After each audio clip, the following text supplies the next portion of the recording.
শিরক। নেতা নেত্রীর ছবি সম্মান করে বাড়িতে রাস্তাঘাটে ঝুলিয়ে রাখলে শিরক।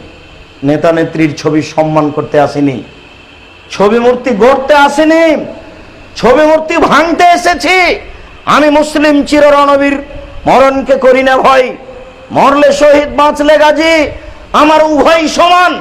আমার জেল যতটুকু সেল ততটুকু, বাইরে যতটুকু ভিতরে ততটুকু। জেলের দাম দিনা 5 পয়সা, সেলের দাম দিনা 5 পয়সা, শুলি ফাঁসির 5 পয়সা দাম দিনে আমার উভয় লাভ। আমি মুসলিম চির রণবীর, মরণকে করি না ভয়। মূর্তি ভাঙতে এসেছি, মূর্তি গড়তে আসেনি। কাপুরুষ, কাপুরুষের সন্তান কাপুরুষ, তোমার লজ্জা থাকা দরকার ছিল। মূর্তি ভাঙতে এসেছি, লাঠি মেরে বাংলার মাটিতে যত ছবি মূর্তি রয়েছে তাকে ভেঙে চৌচির করে দেব।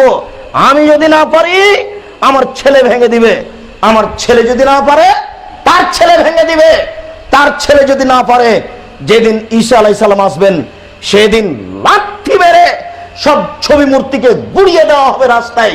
কোনো মায়ের বেটা ঠেকাতে পারবে না। সেদিন আর বেশি দূরে নাই। কাপুরুষ, লেখাপড়া শিখেছো কেন তুমি?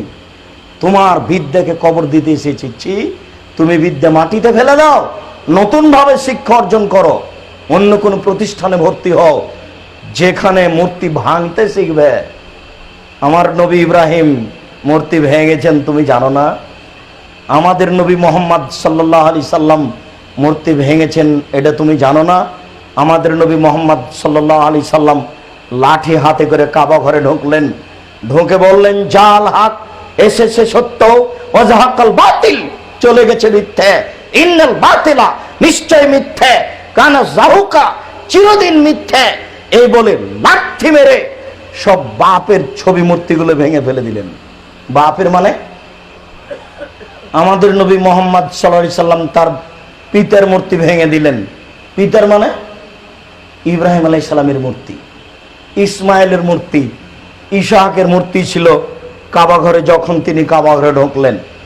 আর আমাদের নবীর পিতা হচ্ছেন ইব্রাহিম আলাইহিস সালাম, আমাদের নবীর পিতা হচ্ছেন আদম আলাইহিস সালাম।